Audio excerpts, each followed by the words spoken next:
Are you ready? You think you could tell us what to do? You think you could tell us what to wear? You think that you're better? Well, you better get ready. Bow to the masters. Break it down! Ladies and gentlemen, boys and girls, geeks, nerds, fanboys and girls, and especially wrestling fans of all ages, you've come to the right place. This is the Vigilant Geek Podcast. I'm Andrew PUZAK of Vigilant Geek Media, and with me, as always, is HOLDEN ORME, who's also of Vigilant Geek Media. And we have back on the show today, wrestling aficionado, VIN SCORPION. Hey, what's going on, everyone? It's great to be back. We're going to have a lot of fun today. We had a lot of fun last time we did this. I can't wait to dive into it again. So, this week we're going to actually focus strictly on the Attitude Era of the WWE. There's been lots of great eras over the years since pro wrestling began, really, but the Attitude Era is perhaps one of the greatest, and it sprung some of the most monumental superstars that are known today, some of the biggest names. Vin, who would you say would probably be the most monumental coming out of that Attitude Era? If you had to say who, it would be Stone Cold Steve Austin. Oh, that's what I would say too. You know. Stone Cold Steve Austin, I remember when he was in before, during like the gimmick era, I would call it. Yeah, the gimmicks. He was stunning Steve Austin. One of those beer gimmicks. He was stunning Steve Austin in WCW, and anyone that's a Stone Cold fan would remember that, he was kind of given a shaft when he got hurt, and then he got, fired over the letter, like a phone call. Oh, yeah. But what started Stone Cold Steve Austin's pretty much persona is when he got a chance to go to ECW, and Paul Heyman said, "Look, I'm gonna just give you a microphone. Just speak from the heart and just do pretty much promos," and he just pretty much tore them up. He tore up Eric Bischoff, making fun of Hulk Hogan, all that kind of stuff, and then finally when he got his break, you think they would keep on the momentum of taking him from ECW and that kind of persona, and put him in.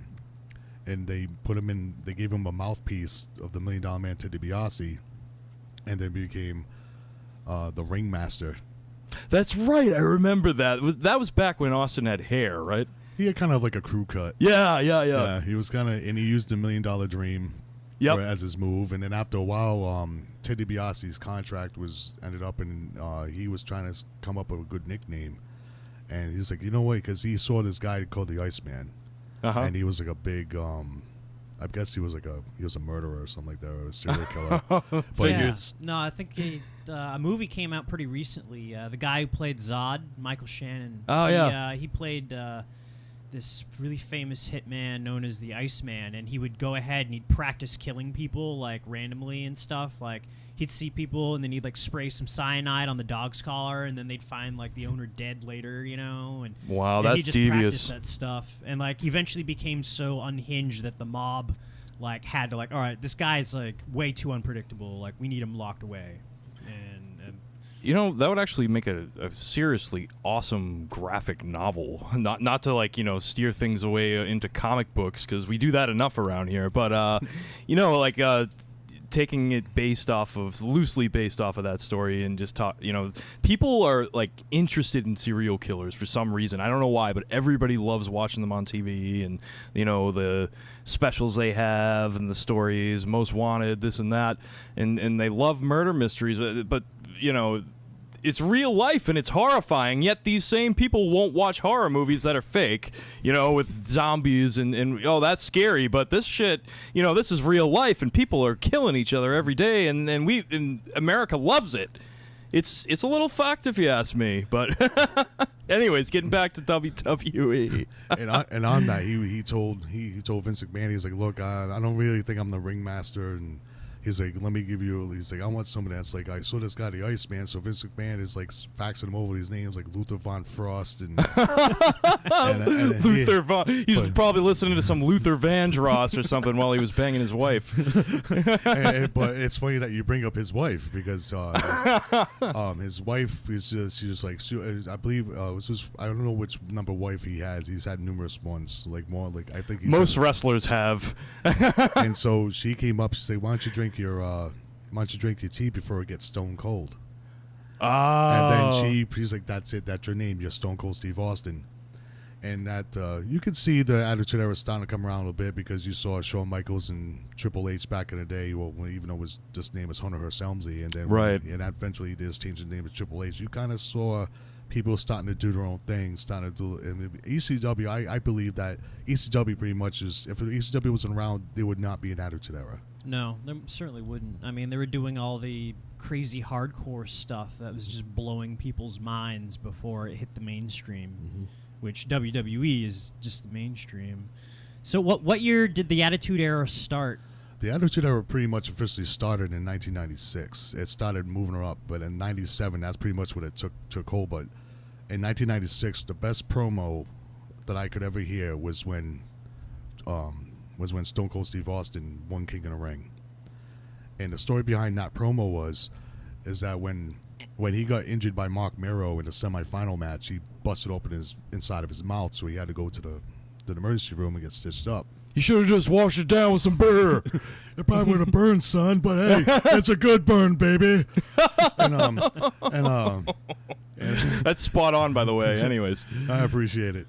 Hey, if you have your hero, you want to emulate him a little bit, in any little way. And during that time in '96 is pretty much when I joined the Marines. And there you go. Yep. So I got an attitude. In the promo, he's like, and when he came back from the emergency room, he's in Michael P.S.A.'s like, hey Steve, Jake Roberts just did a Riddler's promo on you while you were gone.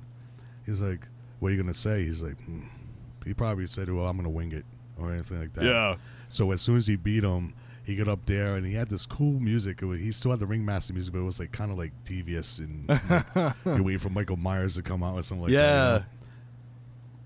And so when he got up there, he's like, first thing I want to be done is to get that piece of trash out of my ring. Better off get him out of WF altogether because he ain't got what it takes anymore. You talk about your Bibles, you talk about your John 3:16. Austin 3:16 says I just whipped your ass.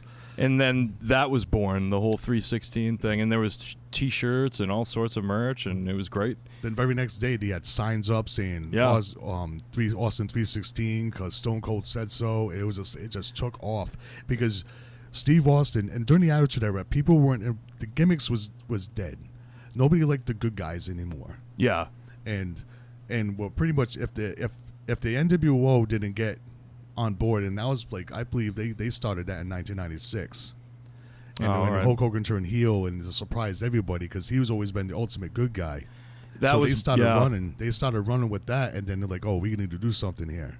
And then they started. Even Vince McMahon did even like a little like promo before Raw started. He's like, "This is the Attitude Era," and it was born. And you had all these just badasses, just like you said, like people were sort of done with the baby face, in fact, so much so that when Kurt Angle came on the scene, like his whole thing was just being Mr. Babyface, but like kind of like it was just so laughable because he was so like overkill that like everyone hated him. You suck, but like it worked because like it was just so entertaining because you had him with the Star Spangled singlet, and then you'd have all these other badasses like fucking Kane and Undertaker and Austin and The Rock, and it worked well because then you get Angle, this big Star Spangled geek, but he's nasty, and I actually miss him. They had to let him go, right? What happened with Kurt Angle on the storyline with that is that he was just getting. His body was just taking a beating. Yeah. He was going through a lot of problems, personal wise and stuff like that. And he just went up to McMahon. He was like, "I need my release." Oh, okay. And so he did do a thing where he do a non-competition clause, and then eventually he just showed up almost listened to that song "Lunatic Fringe" that they had back in the day. Mm-hmm. I always thought it was Pink Floyd, but I was wrong. And so he came out to that, but it was a better opportunity for him because he will get to heal a little bit more. He'll have a better, easy schedule for him. And they were doing stuff down in Orlando, and I believe it was Universal Studios.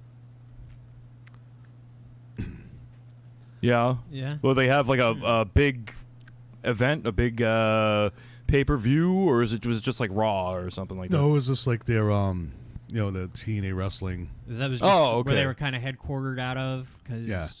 like whenever it seems like WWE has a real fondness for Madison Square Garden, and they go That there, was like, their home. Oh, yeah. That was their home court. It was part of their territory, the Northeast territory, and Vince McMahon. Back Senior. when they ran in territories, yeah, Yeah. and you had the Vern Gagne part. And where did he run out of, actually? Out of Minneapolis. Oh, okay, for Minnesota. for AWA.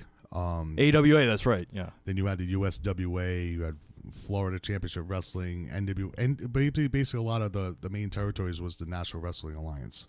Right. And they had everyone there, even Vince Senior, Vern Gagne, what's his name, Bill Watts. But after a while, Bill Watts was more like a promoter, but he was a wrestler for WCW, and he was one of the boys.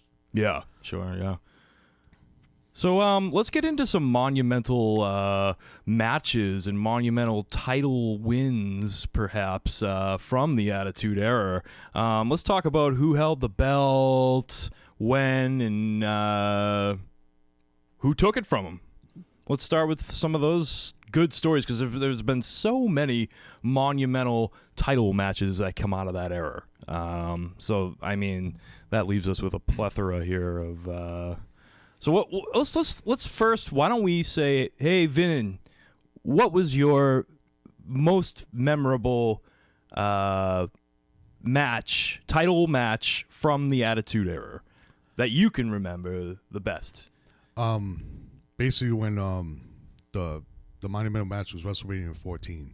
Okay. When Stone Cold Steve Austin went against Shawn Michaels. I remember that one. That was in Boston too. Yeah, wasn't it was Boston. I was there. They brought in Mike Tyson, which was a brilliant move. Brilliant move.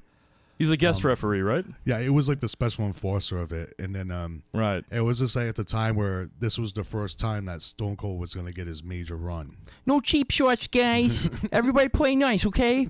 Mike Tyson. I'm a Titan. I'm a Tyrannosaurus Rex. You want to feel what I'm saying? You want to feel what I'm saying? Mike, no one understands what the hell you're saying.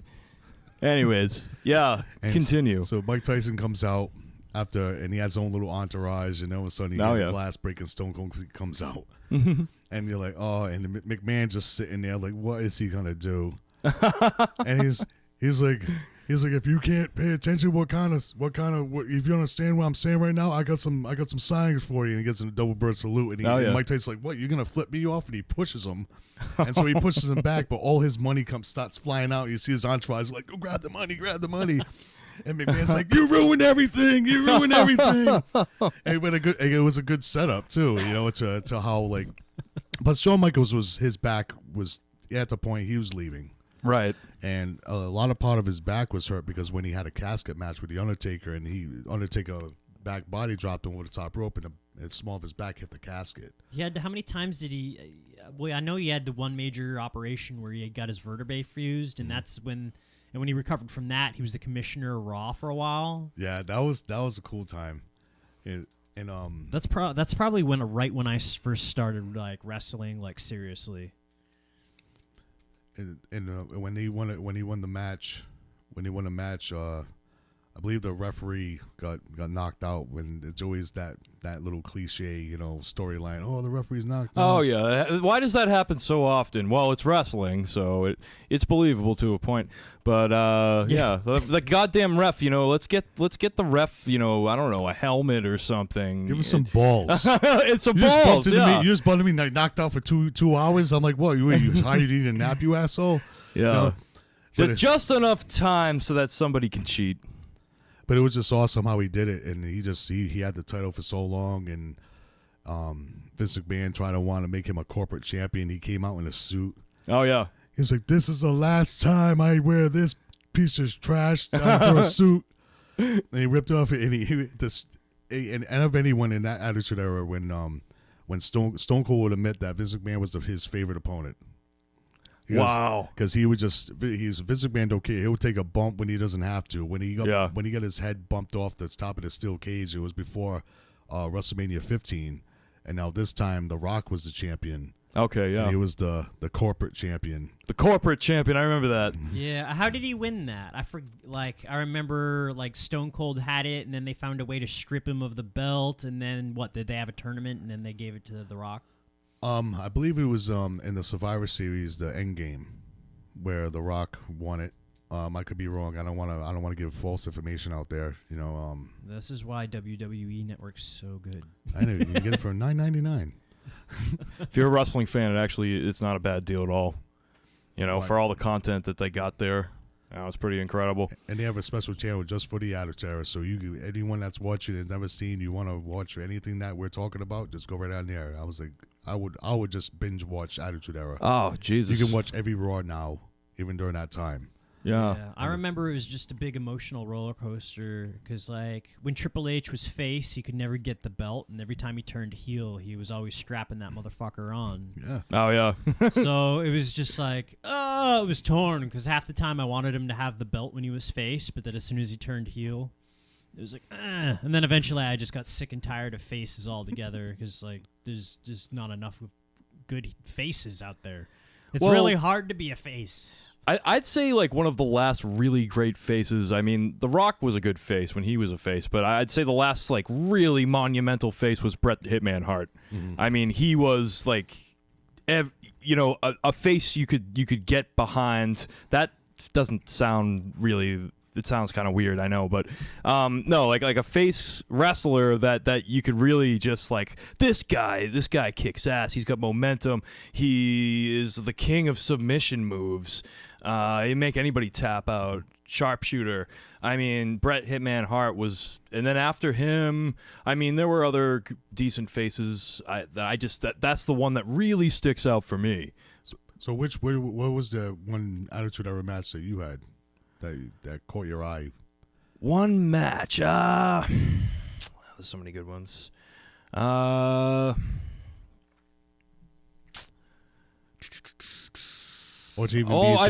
got Rock Austin. Oh yeah. That was huge. That was a great match. Especially leading up to the events of WrestleMania 15. Right. When he was going after him, and he was like, The Rock is going to go into SmackDown Hotel. And he came down in a big old truck. He was like, the beer truck. Yeah. And he was like, the one thing I'm going to do at WrestleMania 15, I'm going to go down to check in SmackDown Hotel, check in room 316, and burn that son of a bitch to the ground. Check in room 316. And what's cool about how you mentioned Kurt Angle before, he meshed in very well into that era. And then instead of the beer truck, he brought out a milk truck. Yeah, I remember he's that. Smashing his milk like it's beer. And he's drinking. He's like, I tell you, Kurt Angle had some of the best hijinks. One thing from the Attitude Era that really stands out with Kurt Angle is when he was making fun of Triple H.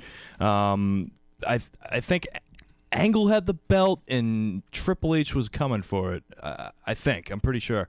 Anyway, so Kurt Angle comes out to the ring in Triple H's music, and he's got this little baby carriage with him, with a little baby monkey, a little baby gorilla in the not a real gorilla, it was like a stuffed animal, and he was calling it Baby Triple H. Look, it's Baby Triple H, and then Triple H comes out, gets all pissed, and takes the baby carriage and throws it at Angle's head. It was so funny. I would have got a Gonzo Muppet, and there it is, exact match. Look at the nose. Yeah. He's like that's a perfect match, Triple H. It's fun to pick on him because he really is one of the titans of the industry, hands down. And that's why I call him a game, because he's always been a big student of the game. We didn't just dominate the storylines. He found a way to go ahead and ingrain himself into the business. Sleep with boss's daughter and marry her. Yeah, sleep your way to the top, I guess, huh? Women do it all the time. I mean, I'm not trying to be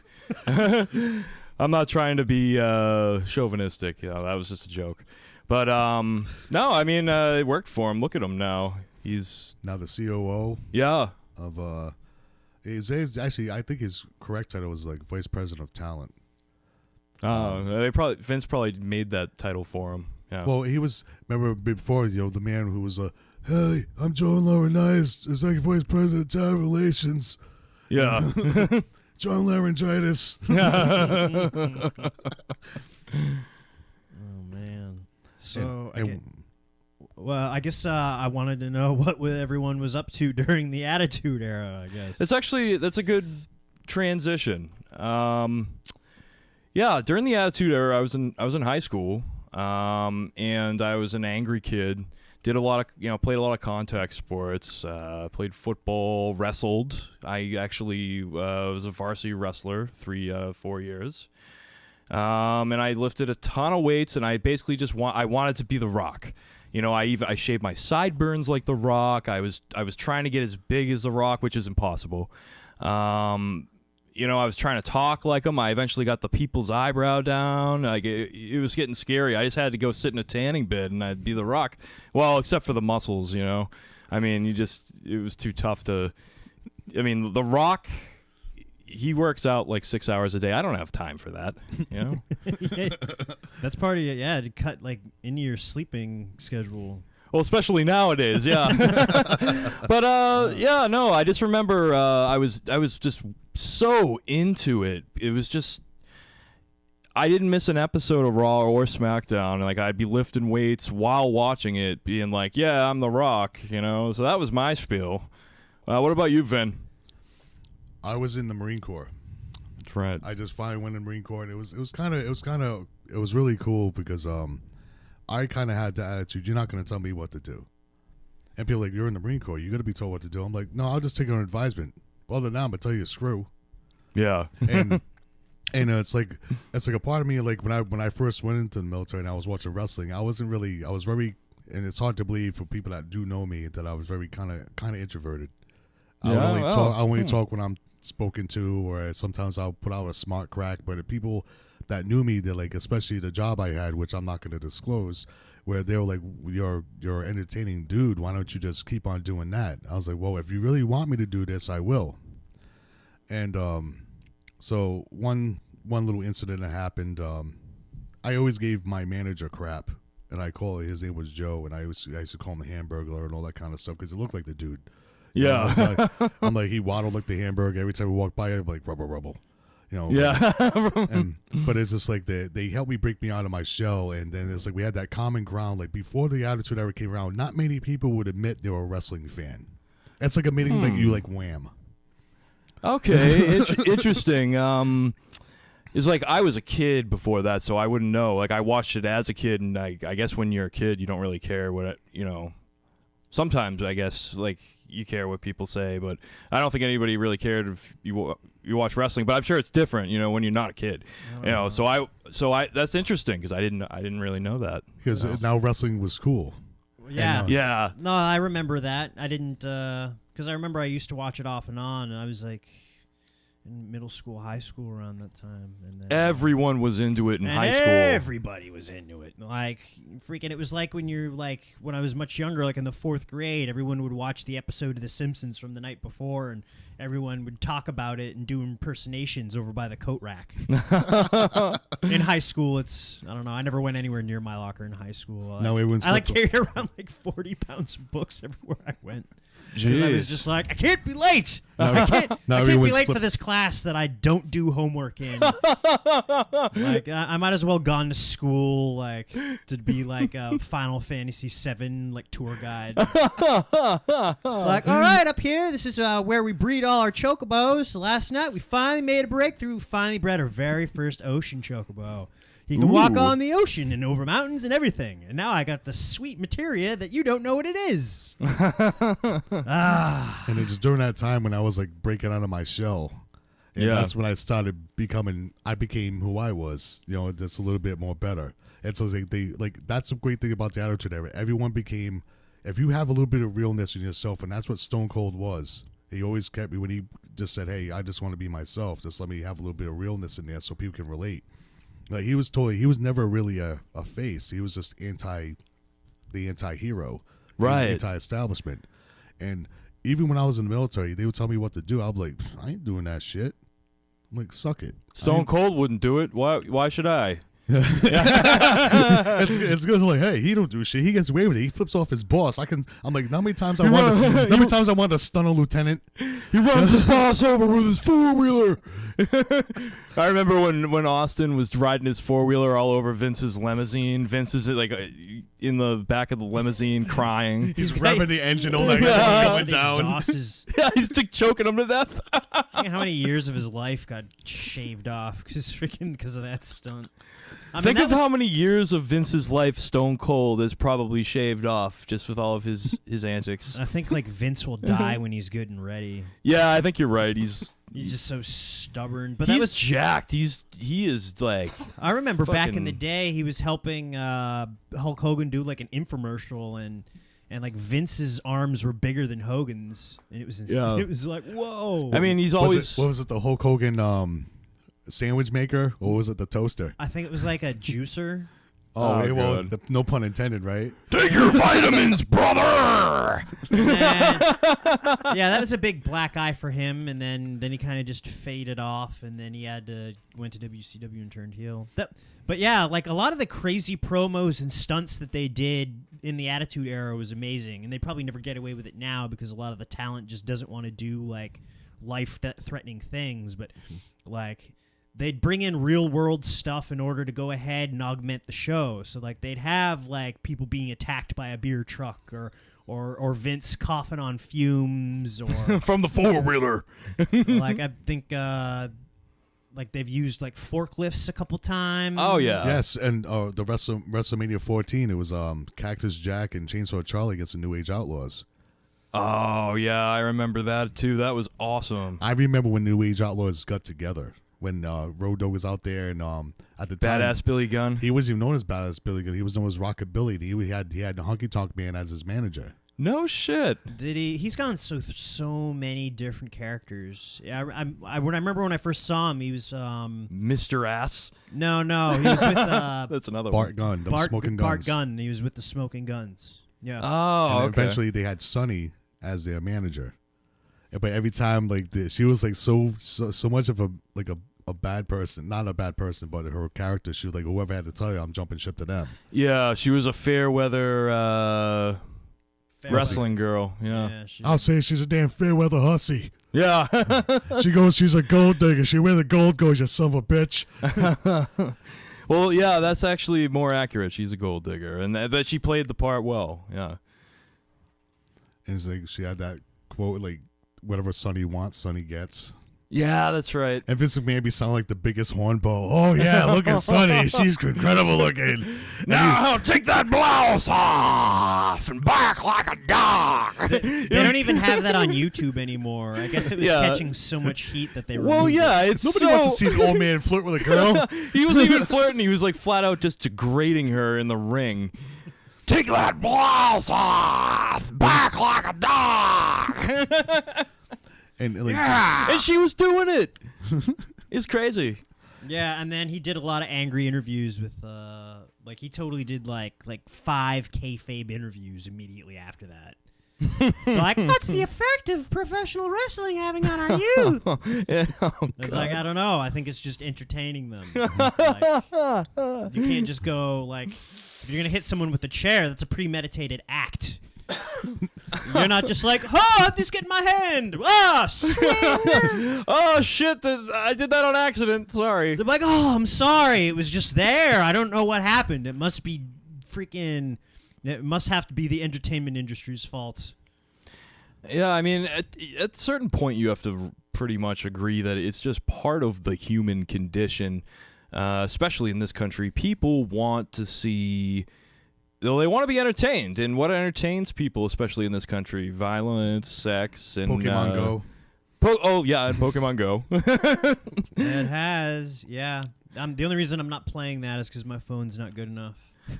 Yeah, I mean, Nathan Burke, one of our analysts of Vigilant Geek Media, he's been playing it nonstop, and it's actually been really funny. It's almost like an album full of his family members. And Pokemon, yeah. Yeah, like one of his cousins, and not to get on too crazy of a tangent, but one of his cousins was like walking up the driveway, and he's like has him, being attacked by some flying Pokemon thing. I don't know what it is, but it's a riot. It was a Zubat at Andrew. Oh, excuse me, a Zubat. Look, I'm getting all flustered. And now Stone Cold Steve, what the fuck is a Zubat? I'll stun that son of a bitch. Oh man, speaking of good Austin quotes, there's one that Nathan told me once where he's in the locker room with Hurricane Helms, and Helms had the whole superhero gimmick, and he had a Green Lantern tattoo from the comic, and Austin goes up to him. He's like, "What's that tattoo you got there?" And he's like he knew that Austin wasn't gonna understand what the fuck it was. He's like, "It's Green Lantern." Green Lantern? What in the hell's that? I don't know. I just found it entertaining. And then he said, got into a conversation with this guy he didn't want to be in, where Austin ends up saying what 6 or 7 times. That's probably what happened. Oh no, Austin was the one that originally helped Helms get his gimmick, because finally Helms explains to Austin about Green Lantern's a superhero in the DC comics, blah blah blah. So Austin says, why don't you go for a superhero gimmick? They haven't had that yet. And it worked. I mean, that was pretty cool. I liked it. I like Hurricane Helms. He was entertaining, though. He was entertaining. The Hurricane, he always saying, "What up with that?" Well, yeah, that's right. That's right. That was his little catchphrase. He was a good athlete, though. Entertaining matches, But everyone was so good at the mic in the Attitude Era. Everyone was always. Let's talk mic work. That's a great transition. So we talked a little bit about some of Austin's mic work, but you can't talk about Austin's mic work without talking about The Rock's mic work. The Rock is just amazing. Him and Jericho, I believe, are probably the two And best. Jericho. Oh, my God. Especially The Rock. Speaking of Hurricane Helms, and he came back, as from being in Hollywood. He's like, what right. Are you? He's like, what are you? No one cares about you. Yeah. Nothing about you. I love how The Rock can just come and go as he pleases whenever he wants when he's not doing movies, and just shit on everyone, and then just go back to Hollywood and keep making billions of dollars or whatever. It must be nice to be that guy. It must be nice. I don't know. It looks like it's a lot of hard work. Yeah, once again, the whole 6 hours a day in the gym, that's like a big sacrifice and something I don't have time for. So, well. He probably spends the other half of his time eating. Well, yeah, if you Eats work a lot of cod. You work out like a horse, you got to eat like a horse, damn it. Or a hippo. Whichever one you want. The Rock is the hippo. If you're the Big Show, maybe, then it's more like a hippo, or more like a... Well, Andre the Giant. Oh, my God. That guy would eat so much, he can outdrink anyone. Yeah, I was just going to make a comment about that. There's some record that he holds for drinking like 100 beers in a night or something. And like 3 bottles of wine. And yeah, no, he's I'm insane. like a turkey. He's like, everyone has a family gathering at Thanksgiving. I'm like, no, that's Andre's. Andre has like one whole table for himself, and then everyone else is in the next room. Hey, you want a peanut? Hey, pretty lady. Yeah, I was walking by and I found 3 white horses. Princess Bride. Oh yeah, it's a good movie. It's like the only it's the only thing that I can find where you get to semi interact with Andre. Yeah, I think he was in a couple other flicks too, but that was the best one. Yeah, he even did a commercial for Honeycomb, and they dubbed over his voice. They dubbed over his voice. I think I remember this.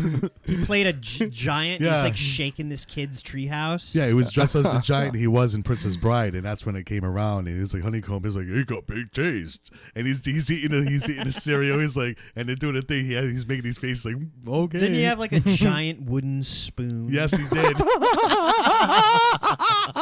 Who eats cereal with a giant wooden spoon? A giant would, obviously.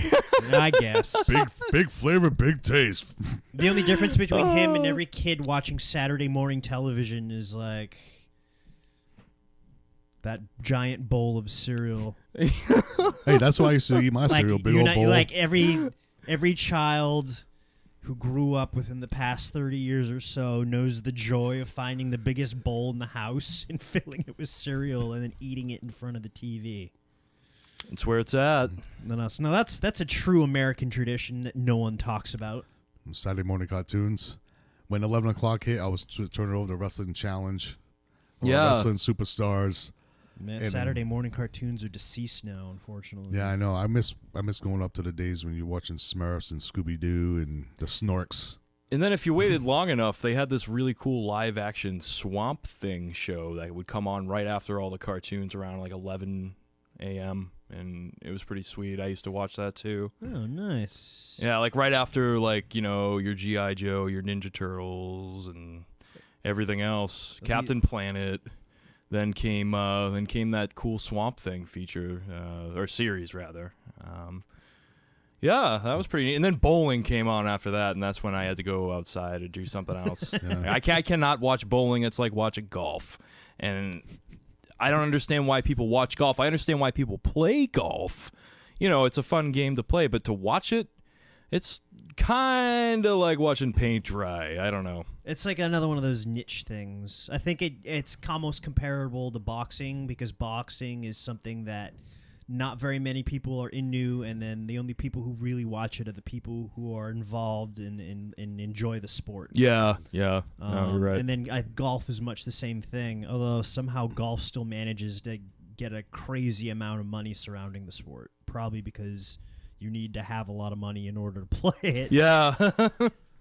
Yeah. And even like going back on to the Attitude Era, Vince McMahon. Yeah, let's get back on task. Sorry. Vince McMahon even admitted that that's his favorite era of all time. Okay, well that says it right there. And plus The Rock, when he first came in, he was a true baby face and honoring his father and grandfather being Rocky Maivia. Right. No And, one liked him. Yeah, because they just didn't like that smiley baby face crap. Yeah, You know, it's exactly. like no one likes it anymore. It's like nobody wants to root for the good guy anymore. We root for the bad guy. You know, like I want a guy that's like, man, I wish I could flip off my boss. I wish I could rock bottom my boss to a table. Right. You know, talk crap to him, and even to his daughter. I remember the one thing they did. It was like The Rock was out there, then Chris Jericho came out, and Stephanie McMahon was in the ring with Booker T and Rhino. Okay. And he's making fun of her, and he's like, oh, actually, sorry, let me retract. First, Chris Jericho was out there, then The Rock came out to back him up, because he was making fun of Stephanie McMahon because she just had her breasts enlarged. He's like, let's give it up for Stephanie McMahon, the best ever. But them two just feed off each other. Yeah. And Chris Jericho made his debut when The Rock was in the ring. Yeah, The Rock was like mid-promo when Yeah, he was that talking Y2J clock went off. He was talking about Big Show. He's like, here, welcome to Big Slow. And he comes out. He's like, and he even get a chance. He come out, and everyone was like wondering like who, like they see the countdown. I was like, wow, that was like one of the coolest ideas that anyone can ever have. Oh yeah. Building up for like months now, and then when someone get down to the thing, and he's like, how dare you interrupt The Rock? He'd be like, who in the blue hell are you? It doesn't matter who you are. Yeah. He's, I'm Chris Jericho, jackass. You stupid idiot! Stupid idiot! I love when he says that. Jericho's one of those guys in the mic. He can, like, if he comes back after, like, well, he's still around, but if he can come back after so many years, and he did it for a little while when he first came. It's like it wasn't like his second coming. He's just come back, and all the fans were loving him. He wouldn't talk. He would just be like, yeah, and he'd leave. But and he's that kind of guy that has that kind of persona where he could just have you love him, and then 2 seconds later, the whole crowd is booing him out of the building. he can conduct a lot of heat, and if you're good on the mic, you can conduct a lot of heat. You're doing something good. Oh yeah, he's like a master at that. Yeah. It's the shit he comes up with too. I was like, how the hell? And plus now when he does that thing, now he sounds like a stoner in a Cheech and Chong movie. He's like, I'm going to give you the gift of Jericho. Drink it in, man. Yeah. He's like this like psychotic like egomaniac legend. He's like a legend in his own mind.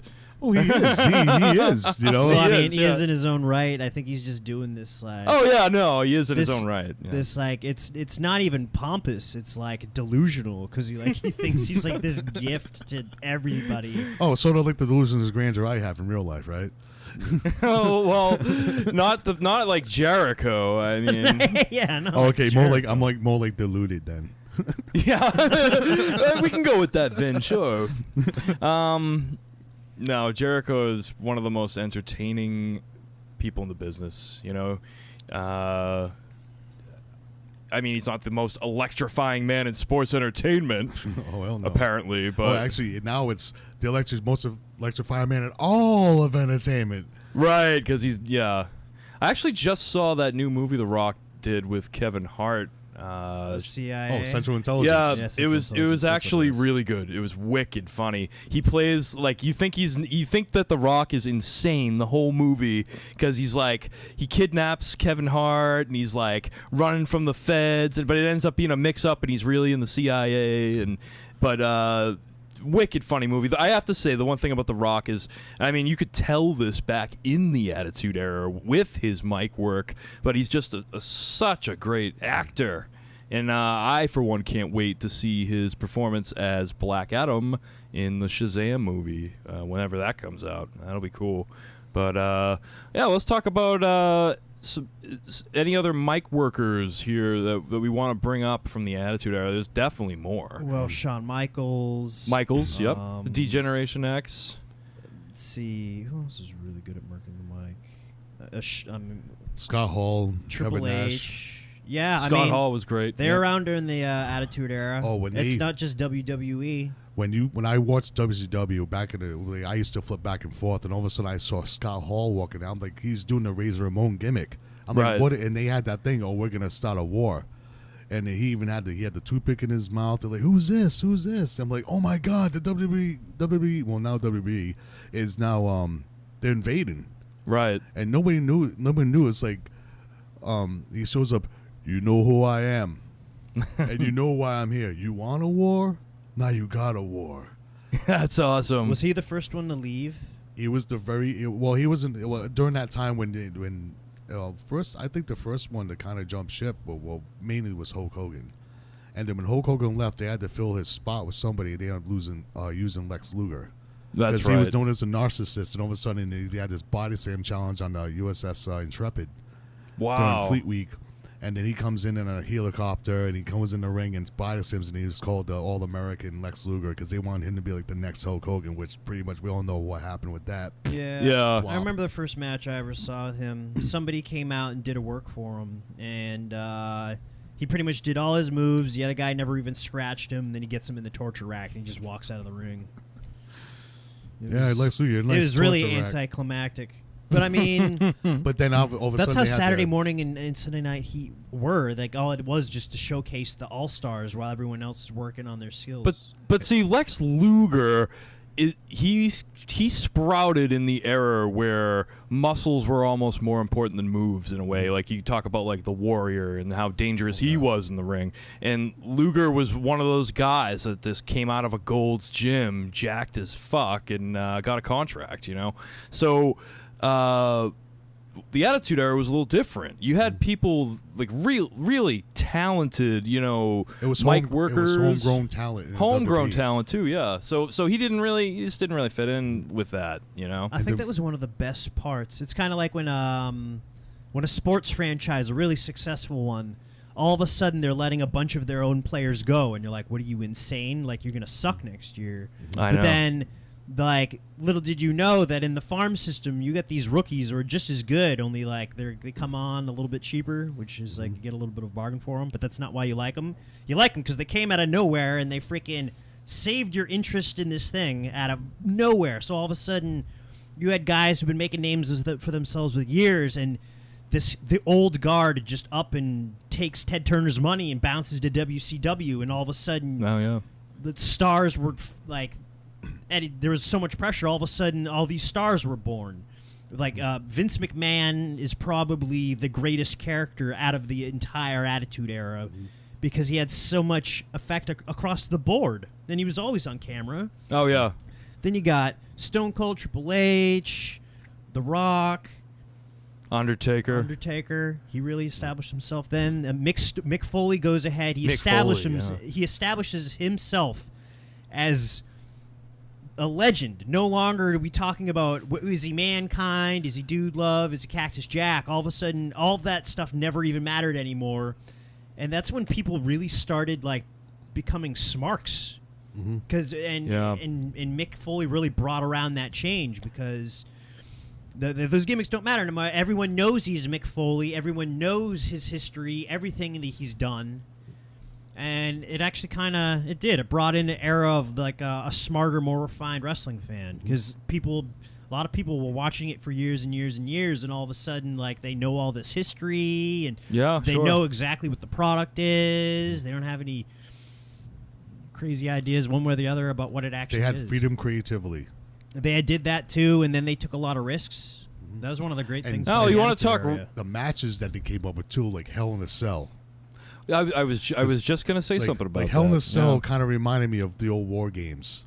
They had a WCW, had 2 rings together. It was almost like a Survivor Series match, but both rings are surrounded in a steel cage. And I would love to see that come back. Oh, that would be amazing. But you talk about risks, guys, and you talk about Mick Foley. And I'm surprised we actually didn't bring him up sooner, but because you talk Attitude Era, he was one of the huge superstars to sprout in the Attitude Era. Mick Foley, the thing about Mick is he didn't have the wrestler body, but what Mick did that was different from most of the other superstars is he really, really sacrificed his body for his fans, really, and for professional wrestling in general. And you talk about Hell in the Cell. What happened with Mick in Hell in the Cell? I mean, he almost died. and that's why when that happened, he just says, let's just do it. Yeah. And then he's like, he was just so gung ho, and you gotta love that. And with Jim Ross and how he's a fan. He's always been a fan. It had that kind of enthusiasm. Oh my God, he's been broken in half.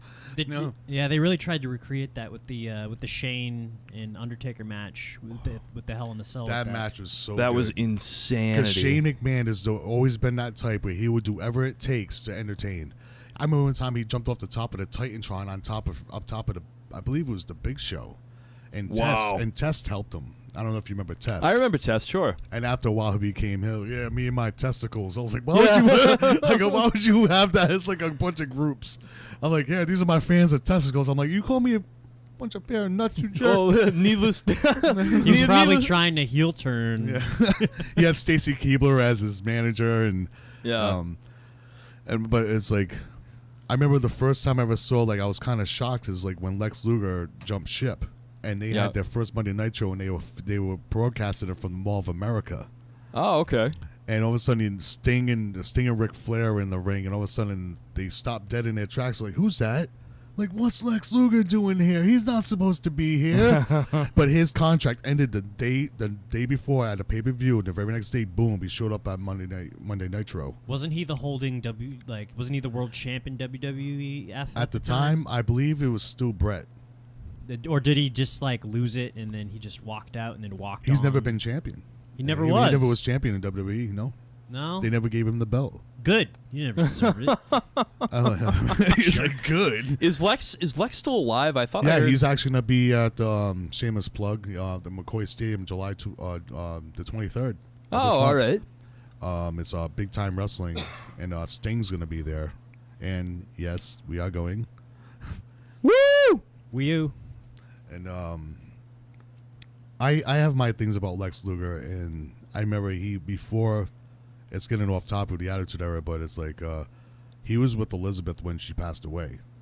Oh, really? He called the emergency and everything like that. He's like, oh, she's not breathing, all that kind of stuff, and they realized it was like a they said it was like, I believe it was an overdose or something like that. Maybe Coke. I was probably thinking Coke myself. Yeah, that was big with wrestlers in the 80s and 90s. You look at some of those old promos and a lot of those Hulk Hogan, let me tell you something, brothers. Yeah, we're definitely very much Coke and steroid and fueled. Let me tell you something, man. I'm going to go in there, brother, and I'm going to do any hanging and banging. And what I'm doing, I'm going to pop a damn syringe in my butt cheeks. Tell you what, brother, what a man does with another man's wife with their consent, is nobody else's business. This is so you don't drop the N-bomb, bro. You know, that's what you gotta do, dude. Look, man, you gotta understand, sometimes the ladies just want you to call you. They want to be called things that usually you shouldn't call people, okay? That's something that you think what Ric Flair would say. He was like, Yeah. little man. Oh, when you're a woman, when she wants to talk with me, and she wants to be called what she wants to be called, I'm gonna call her. Woo! That almost sounds like Owen Hart. It might have been, yeah. Yeah, that almost sounds like Owen Hart because he used to do May that. he rest in peace. Yeah, that's one guy. You know, Owen Hart. He's I know that in the locker room he was one of the biggest ribbers. He was always playing pranks on people. Yeah. And he was awesome in the Attitude Era too because they started calling him a nugget. I'm not a nugget. I'm a Blackhawk. Damn it. There's a guy named Jason Sensation. I don't know if you ever heard of him. I've never heard of that. He was a big impressionist, whatever you want to call him, and he actually came out with he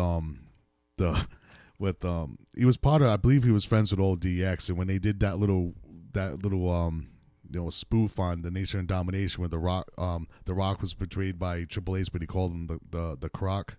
You had Mizark Henry. That's right. D'Lo Brown. D'Lo Brown. And they called him B-Lo.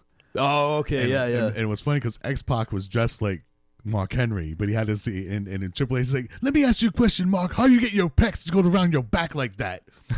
And he's like, I don't know what it is. He's like, I know what you're cooking, Rock. Smells like shit, but I'll eat some anyway. And then you had Jason Sensation playing Owen Hart. And he sounded spot on, and that's pretty much got him his career got started. I don't know how Jason Sensation is doing these days, and if you guys ever get a chance to look him up. He's so entertaining, and he's like when you had Owen Hart doing that stuff. It was like when I remember during, I don't know if it was still the Attitude Era, but when Owen passed away, I remember the good match that most people that Bret Hart and Chris Benoit had. It was a very good tribute because Chris Benoit was trained in a dungeon. Yeah. So it wasn't, a lot of people were trained in the dungeon by Stu. I would never want to go in the dungeon. I'll get bent up like a pretzel, and because you hear people crying. Oh yeah, I watched a documentary on the Hart family and the dungeon and all that good stuff. And you go in there and you're gonna hurt. You're gonna hurt bad. Is that still on Netflix? That's a good question. I'm not quite sure. It was at a time. I saw it a while ago, but yeah. All the guys that trained British Bulldog, all the guys that came out of there were just Brian Pillman, Flying Brian, yeah, Brian Pillman, even who should be in the Hall of Fame, by the way. I believe so too. Yeah, he's not right now, but and you had the reinvention of the plus there was so many factions in the Attitude Era. You had Generation X, then after a while you had Nation of Domination. Yep. What was that? Disciples of Apocalypse, the DOA. Yeah, yeah. And then you had the Latino ones. We had Savio Vega, and you had these other guys out there Los Boricuas. Job Squad. Oh yeah, the Job Squad with Al Snow. Al Snow, Al Blue Snow. Meanie, and then Bob and Crash Holly. Yeah. Bob and Crash Holly were just so boring. I always thought Crash Holly was funny though. He would say, Yeah. weighing at allegedly 500 pounds, and he's like sick. Wasn't even. I don't even think he was at least 6 feet tall. He's probably bigger than He's a all little of guy. us. but Well, yeah. Well, he's no longer around. He's been passed away for a while. Oh, jeez. That's right. I remember when he died. That was years ago. Yeah, it's funny. Well, it's not that funny, but wrestlers really do have a really short lifespan, especially They don't live long. unless you make it really big, and then once you retire, you have the money to go ahead and fix all the aches and pains and keep you around a little bit longer. Or you're just like The Rock, who just apparently is a machine.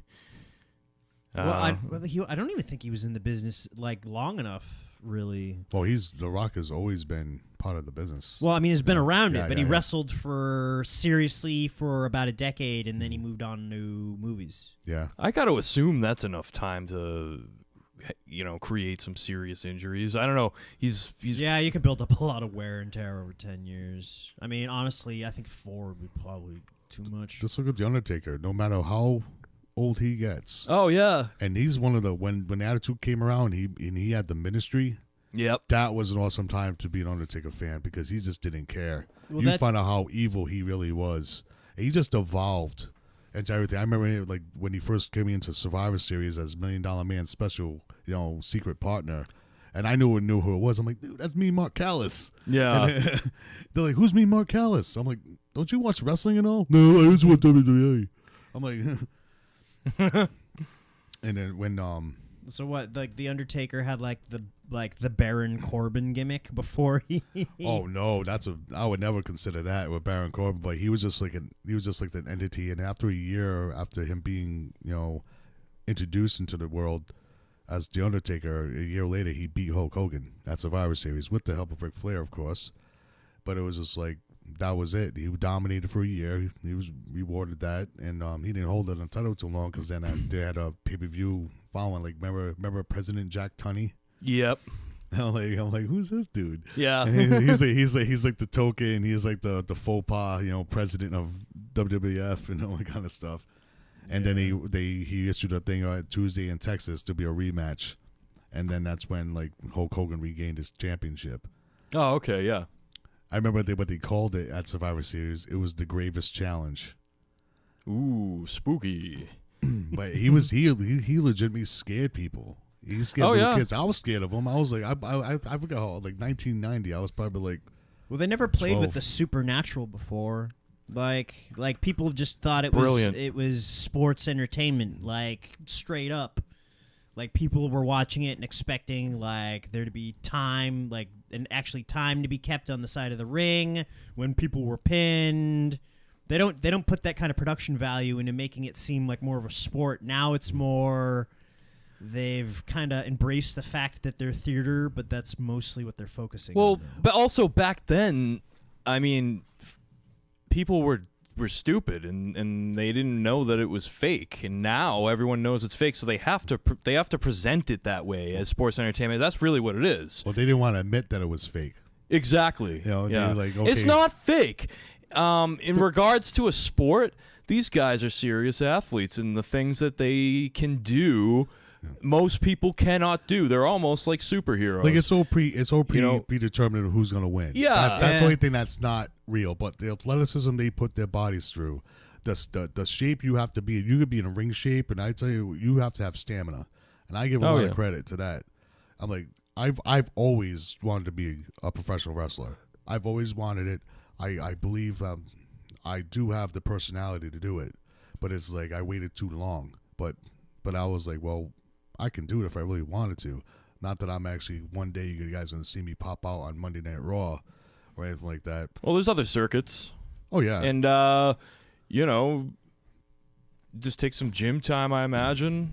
I haven't seen the inside of a gym in about a year. I've walked by one once. I go in there for when they have the free trials. Do I get a toaster or something like that? I go some bread. I go in there for the juice bar and to look at the hot ladies in the yoga pants, and then I screw. Wait, in which way though? Do you screw? No, I mean I get out of there before they call the cops. Oh, okay, yeah. Make yourself scarce real quick. See, this is what the Attitude Era was. Don't give a shit. That's what it is. Right. But now everything's like changed and everything's all like pussified. Yeah, things are definitely different now. But how would you compare and contrast the Attitude Era with sort of the era we're in present day? Oh, the new era? Yeah. The Attitude Era was like pretty much like gloves are off. You can do whatever you want. You can say whatever you want. The hell, Triple H and Shawn Michaels had girls flashing them in the ring, in the arena. Oh, yeah. I believe that. They're playing strip poker with China. Women loved Shawn Michaels. Oh, yeah. And I was like, and I love how Triple H always makes fun of him. It was like, yeah, you did that male magazine. It was like, I needed the money. I was young. And you can tell they're two best friends because it just resonates in their performance together. And he's like, he's looking at his balls. What are you looking at? Nothing. But it is like when that Monday Nitro again, all of a sudden he's like, yo, I got a big surprise for you, Chico. And all of a sudden he's like, and he's talking to Eric Bischoff. He's like, what? He's like, turn around. He's like pointing him, turn around. And all of a sudden, it's Kevin Nash is like, see, look at the word you're using. Play. We're not here to play. and then eventually at a pay-per-view, he jackknifes into a table. But who'd have thought it was a good run that they had, and then who'd have known that Eric Bischoff was like the one that put it all together. Oh, he's a genius. He just, like you said before, Holden, like he had an empty paycheck, empty checks with his money. He just spent his money. But well, he knew he was on a roll, and then put together a fantastic show for quite a while. Yeah. That was it. Well, I mean, WCW was every bit as entertaining, especially the rivalry that Ric Flair had against Bischoff. Oh, that was good. That was like if Stone Cold had Vince, then Ric Flair had Bischoff, and they honestly hated each other too. And Ric Flair, the fans wouldn't let him go, even though he wanted him off the roster. Wow. Now that carried over after the what do you call it? The invasion or whatever, or the the invasion storyline when after WCW was purchased. And right. That carried over, that hatred between Flair and Bischoff, if I remember correctly. Like, it didn't go away. It was still there, and they still bickered a lot. And I remember it being really entertaining. Ric Flair is another one. One of the best mic men in the business. All time. Oh my God, he's good. Even Dusty Rhodes. Dusty Rhodes, he would if you could put asses in the seats, that's what he does. He was, even superstar Billy Graham back in the day. He was a good talker. He was just like, and even Macho Man. That's of course, that's my dude right there. He's one of my faves too. May he rest in peace. Another one.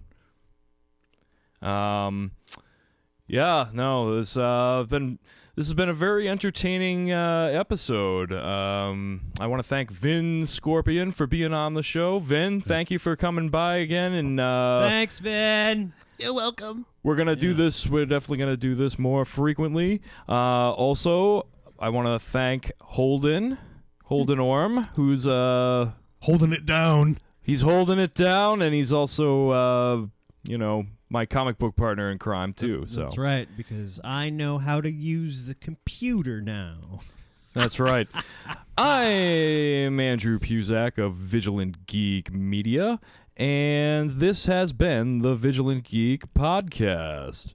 Before we go, I understand that you guys got a few plugs from you, Vin, right? Hey, if you really want, when you're going to check out this podcast, also it's going to be on the Vigilant Geek YouTube channel, and also that Scorpion Marine on YouTube as well.